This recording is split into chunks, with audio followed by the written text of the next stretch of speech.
Hello and welcome. My name is Carsten Lützen. I'm a professional coach and an agile coach. And today I will talk about why retrospective can feel like a waste of time. I guess you have experienced the same thing that I've experienced, that when we are getting close to retrospective, the teams are like, I don't want to do this. It's a waste of time and energy, and we could do some things that are much more productive. And when I look at myself, it's not the team's fault. It's me as a facilitator's fault for not creating an atmosphere where the retrospectives are actually valuable. If you like these videos, please consider subscribing and sharing. That would be super awesome. But let's get back to how can we then make our retrospectives something that we look forward to, an event, a meeting, where we actually look forward to pitching in and helping the team improve. I have seen different symptoms, and the three main symptoms are these ones here. And the one thing I often hear, either from Scrum Masters or Agile coaches and their teams, is that nothing changes, so why should I care? I have two strategies that I would like to suggest on how to battle this or combat this. With nothing changes, so why should we even invest time and effort into this? We see that people are trying to come up with big solutions that will fix everything, and then somebody else needs to do it. One of my favorite ways of going about this is with 15% solutions. So 15% solutions is much more about, without more hours, without more money, without more work, then what can you go out and do tomorrow? So try to frame solutions as 15% solutions instead. And try to use a solutions-focused approach, where instead of looking at the problem, then look at how do we know that this is no longer a problem? How do we know that this has actually been fixed? And then format fatigue. When I started out as a Scrum Master, we did the same retrospective format again and again and again and again, and people grew tired of it. Then I started changing format every single time, and that was maybe also a bit too much. So when we see format fatigue, change up the format. I never just pick a random format. I always have a specific thing in mind why I pick a specific retrospective format. I recently posted a video on my 4-step retro format, so I would suggest that you look into that 4-step retro, or you can also look at retromat.org,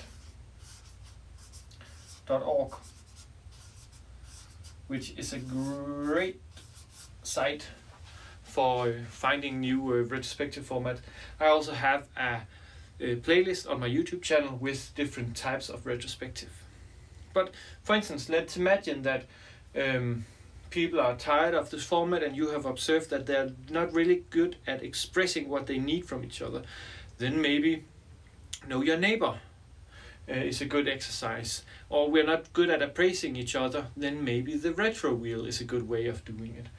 And then I run with the same retro format for quite some time, and then when I start to see the first signs of fatigue, that people, not this again, then I will change it up. Or if I observe something new or something else I think we need to focus on, then I will also change the format.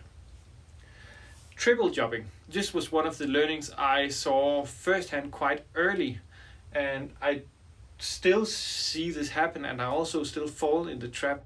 So when I'm a Scrum Master or Agile coach or whatever we call it, I'm part of the team.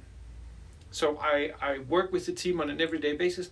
I also facilitate the retrospective. I also want to pitch in. Then all of a sudden we have a lot of different caps or hats that we need to wear. And it both is super confusing for for the rest of the group in the retrospective, right?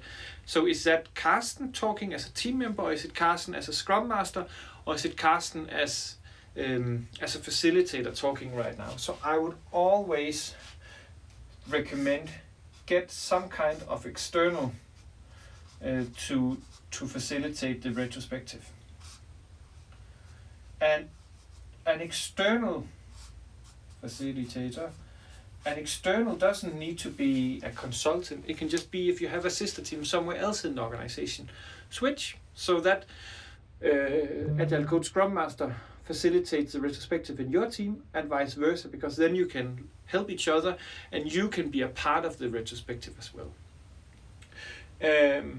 Another thing you can also do to free up this, if this is not a possibility, is to start using, for instance, 1-2 for all, where we try and give time for silent reflection, so you can take off your facilitator hat and put on your now I'm participating hat, and just let the structure do it for you, right, with the facilitation. And then a bonus for me that I like to do. So sometimes it might be with format fatigue or nothing changes, that we're simply not aligned or we don't know what the team wants. So maybe if you're feeling brave and adventurous, go in with no format and then use the best hopes. So when I ask you at this end of this hour, or how long time we have set aside, what made this the best use of your time? What are you then going to answer? And then if they say, okay, I would like to have, or we would like to have 3 concrete things that we can work on, or we would like to have a solution to this specific thing, then we can work from there. So it's not coming and showing up unprepared. It's just that we prepare in the moment and we pick some exercises from our backpack that we know, okay, so this is what we could do, this is what we could do. And then we build up as we go. And this is where I really like to have my liberating structure backpack with me, so I can easily pull out something or some of the exercises from RetroMat to help them in that specific way.